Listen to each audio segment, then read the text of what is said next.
The Karnataka High Court has directed the trial court to postpone proceedings against Chief Minister Siddaramaiah concerning private complaints that allege misconduct in land allocation by the Mysuru Urban Development Authority. This follows Karnataka Governor Thawar Gehlot's sanction on August 17th to prosecute the Chief Minister.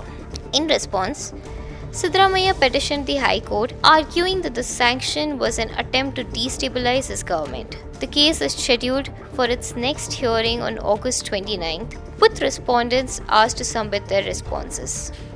Opposition parties in Karnataka have accused Siddaramaiah of wrongfully acquiring land intended for Dalit community members, allegedly transferring it to his wife through forged documents, resulting in financial losses amounting to thousands of crores. Siddaramaiah, on the other hand, has strongly denied these allegations. Like, comment and subscribe to Daily Salar Digital for more such updates.